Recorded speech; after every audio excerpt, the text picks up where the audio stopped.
Cows are furious over this. Freshman Congresswoman Alexandria Ocasio-Cortez's Green New Deal has a lot of folks dreaming about where air travel could be and whether cows are letting off too much gas on their own. Don't ask, but do tell, because right now this could have ramifications for your wallet. No matter how you feel about cows, no matter how you feel about jets, it's going to cost you a lot of green. Price Futures Group, Phil Flynn with us right now. Phil, the bottom line is in this Green New Deal that those who are championing it are saying we've got to get ourselves off fossil fuel, we've got to get ourselves off the vehicles and the means by which we get around, find alternatives to that and fast, or the world will suffer, you say? I was trying to keep an open mind on this, Neil. I really was. I've read the plan, and you know, as long as you don't get involved in the details, it's a great plan. But details, forget about that, right? You know, I was going to come up with the exact estimated cost of this program for you today. I was doing the math, but I have to buy a new calculator because I ran out of numbers. So I think there's a bigger calculator for it. When you look at what's happening here, it's a noble goal. I mean, there's a lot of things in this plan that sound really good. You know, for example, you know, get to net zero emissions in the next 10 years sounds great. But they do admit that after they tax all the billionaires, all of their money to do this, they still wouldn't have enough money to implement this. But not to worry, Neil, because they have a plan. They're going to print more money. So that's going to work that out. So at the end of the day, now that worked very good for Germany after World War I. So if you remember, I think it did anyway. So if you go on with this plan a little bit, they also have a lot of guarantees for workers. Because once you implement this plan, you're probably going to cost us millions and millions of jobs.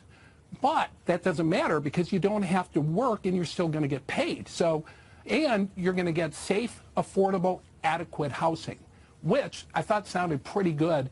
But and then I thought, you know, safe, affordable, adequate housing, you can get that at Cook County Jail as well. So I don't know. There's a lot of things here. You know what's interesting about it, though, Phil? I was trying to look at it myself, too, and go through it. There isn't a lot along the line how you pay for it and all. I do know, though, that the goal that has been out there for quite some time to sort of wean ourselves off fossil fuels, that's been out there for a long time. But I didn't understand how to make the leap that has a lot of airline pilots worried right now that we're going to get rid of, you know, commercial jets and all of that. What are they saying about alternative routes of travel as we wean ourselves off, I don't know, jets? Right. Well, they're talking about a lot of light rail, Neil, you know, going across the country instead. But that won't get you to Hawaii. You know what I mean? That won't get you if you want to fly out to Britain, right? Well, important people are still going to be able to fly, like if you have to go to Cannes for the film festival, things like that. But most people aren't going to have to because they're probably going to put some funds for a border wall, which will probably have to keep people in, you know, as opposed to, you know. I see where you're going with that. I see where. But anyway. But, you know, I have wondered that if you put a tax on a lot of these basic, you know, commodities that we have, you could argue that that would depress prices for the stuff that you follow, right? It very well could because the economy is going to be in such a shambles, nobody can afford to buy anything, okay? Because right now, you know, consider their goal is very noble. I mean, right now, if you look at the United States, 11% of the country runs on renewable fuels right now. So you're going to have to change 89% of the power grid in the next 10 years. That's not going to be cheap.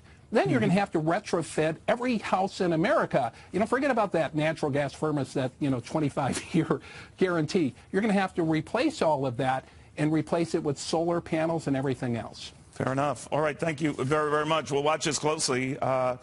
Phil Flynn on all of this. We're open to all energy alternatives here, all in on everything, not one over the other.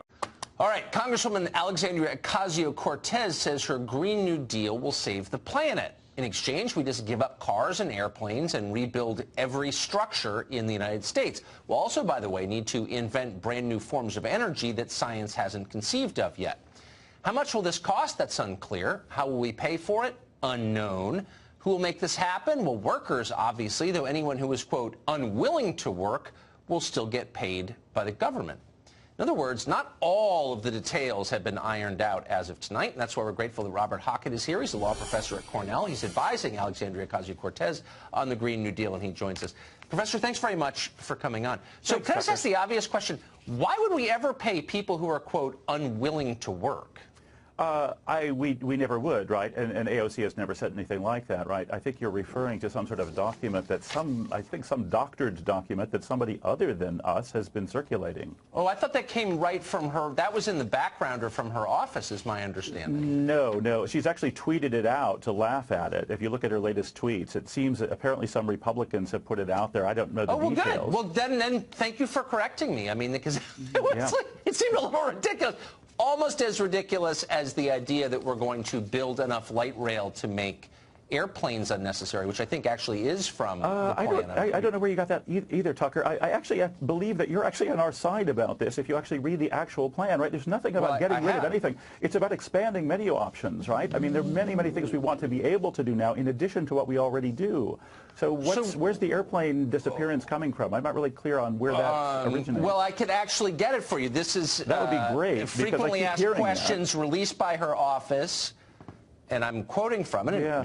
Maybe this is fraudulent, in which case I hope you'll correct me. But it says that the Green New Deal would, and I'm quoting, totally overhaul transportation, and that would mean, quote, building out high-speed rail at a scale where air travel would stop becoming necessary.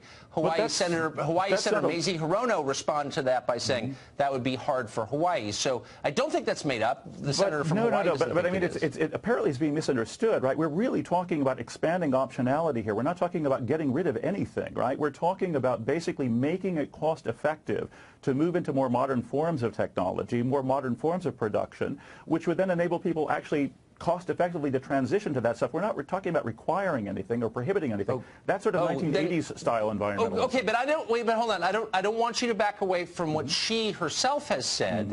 And all of this with the caveat that, you know, a lot of this won't happen, maybe none of it, but these are the ideas that she's articulating. She did so on NBC last week. I promise you, Tucker, I won't back away from anything she said. Indeed, we're pushing forward, right? Then she said, well, yeah, at high speed. Very high speed. That we're going to supplant all fossil fuels in 12 years. Yes. So, yes. Okay, so that doesn't mean prohibiting them. It means rendering them obsolete by doing something better. And we can do it. This is America. Then I'm glad. Anything. And it's nice to have a smart person on the show to explain this. What about air travel, which is critical to our economy? This is a continental country. It stays the same. Okay, right? but no, because that requires fossil fuel. We're talking about carbon neutrality. Remember, we're talking about net zero emissions. That doesn't mean that there's never any burning of anything, right? I mean, until we come up with solar panel flying airplanes, of course, we're not. I'm sorry to interrupt you. I just want to correct. Because this seemed like we were making news on this show. The unwilling to work thing was in her backgrounder. That has been absolutely confirmed. You're saying no. Definitely not. Definitely not. Okay, so NBC and lots of other news outlets are saying that was in the background, and you're saying it's fraudulent. That's erroneous, right? Now, there might be new details now that you know about that I don't, because I've been doing media all day. But the story all day. Yeah, I think that was actually in the document. I read it as it came out. Well, it's the wrong document, Tucker. It's definitely the wrong. Yeah, that's not us. No, we certainly don't believe what you're saying is we're not getting rid of fossil fuels actually, even though you just said we were. Because no, we're rendering them obsolete for most purposes that they're used for now, right? But air travel is a huge source. Hence the word most before, right? We eliminate them for most purposes for which they're used now by rendering them obsolete. So I've got 2 gasoline-powered cars at home. But imagine how much better it's going to be when it's cost-effective to drive electric cars. But that can't be done simply by individuals, right? You have to coordinate. You have to have charging stations everywhere. And, of course, individuals can't do that, right? So in that sense, the government is acting like a kind of orchestra conductor here. We're trying to coordinate some of that stuff that can only be centrally coordinated and then enable everybody to act individually within that framework, right? Yeah, I don't fully understand what you're saying, but let me on the low end, this would be the most expensive thing that the United States has ever undertaken, including rural electrification, the Second World War. And I'm just kind of wondering, in a country that's got more debt than it has GDP, how would we pay for that? Well, here's the key, right? Remember that we racked up enormous debt to finance the Second World War effort and the New Deal and, of course, the interstate highway system in the 50s. But here's the key point. Here's a takeaway. I want you to remember this. I hope everybody will remember this. Remember that inflation is a relation, right? It's the relation between the quantity of money and the quantity of goods. Now, if the money that you're spending is resulting in the production of a great many more goods, you have no inflation problem. More production absorbs more expenditure. The problem with the $7 trillion that was spent during the Bush years and, of course, the last tax cut was that it wasn't actually productive. But note that even that didn't bring about inflation. Okay, right? we're still not getting close to it. And by the way, I'm just getting all this in my ear, and we're actually going to follow up on this next week. Okay. That unwilling to work line, which you're obviously embarrassed about, and you should be, of course. No, I'm not embarrassed. That It's was just not in us. the document. It's not embarrassing. No, Tucker. No, Tucker. No. We're not embarrassed by what's not ours. No, Tucker. We're not embarrassed by what's not ours. Okay. We want to clarify that it's not ours. Yes, we are. We're going to prove it one way or the other, and I hope you will come back. I will. Professor, thank you. Thanks so much, Tucker. I'm glad. I'm always grateful when people on the other side come on, including you. Thank you. Congresswoman Alexandria Ocasio-Cortez rolling out the Green New Deal, which many critics are calling a pipe dream. The plan calling for, quote-unquote, World War II-level mobilization, replacing every building in America, ending air travel, and even ensuring economic security for those who are unwilling to work. At least that's what some of the talking points suggested. Our next guest warns this plan puts us on the road to socialism. Here to explain, radio talk show host Tony Katz out in Indiana. Good to see you, Tony. Good morning. Good to see you, Ed. Well, I saw an Ocasio-Cortez advisor on with Tucker last night saying, no, we don't have that if you don't feel like working anymore provision, and we're not going to replace air travel. We're just going to make it carbon neutral. Are they running from this as quick as they can? Well, they like to play a game where they put something very insane or radical or however people want to describe it out there, and then they try and figure out, well, what's the most that they can get? It's very much like a power grab or a land grab.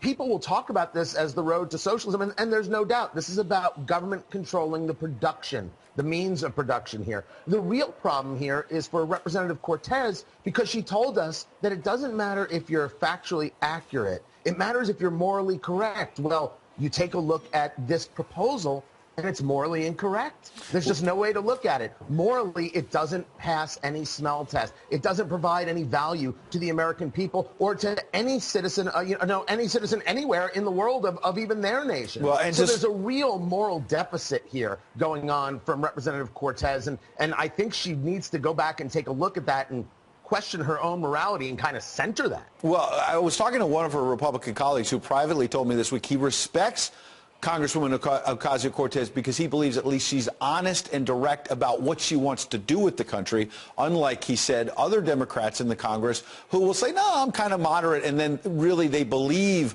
some of this radical stuff. But to your point, Congresswoman Ocasio-Cortez seemed to be all over the map this week on whether or not it was really a government takeover. Look at how she framed it herself, not us, but her own words within a few hours apart. Watch. I think one way that the right does try to mischaracterize what we're doing as though it's like some kind of massive government takeover. Obviously, what we're trying to do is, well, obviously it's not that. Are you prepared to put on the table that, yes, actually they're right. What this requires is massive government intervention? It does. It does. Yeah, I have no problem saying that. So in the evening, she's on MSNBC saying, oh, the conservatives want to make it seem like a massive government takeover, and it's not. Earlier in the day, she's on NPR saying, yeah, you could call it that. Yeah, just 24 hours earlier from right now, Joe Concha did a great job on this very program explaining that out to people, these two sides of the mouth that she's going on. But you have to understand, we're putting this all on Representative Cortez. That's not right. She's the messenger. She's the face of this concept. It was President Obama who said he wanted to fundamentally transform the United States, and the progressive wing, which is now nearly the entirety of the Democratic Party, Bernie Sanders' wild out there thoughts, are now the commonplace. This is just the culmination of all of their hopes and dreams, and their hopes and dreams destroy farmers, prevent people from enjoying their passions like flying. It creates a situation not where we try and do things that are better for the environment, but we do things to the extent that they're technically feasible. Tony. Well, how does that work for a farmer when farms, as James Taylor, the Heartland Institute will tell you, are very dependent on tractors and plows and things that have combustion engines in order to be able to provide the food that's on our tables? Absolutely. This is a morally bereft concept that's been put forth, but Representative Cortez is just the messenger. Tony Katz bringing some common sense from the Heartland this morning in Indiana. Check him out on Twitter and other social media. He's a talk show host in Indiana. Thank you, Tony. Thank you.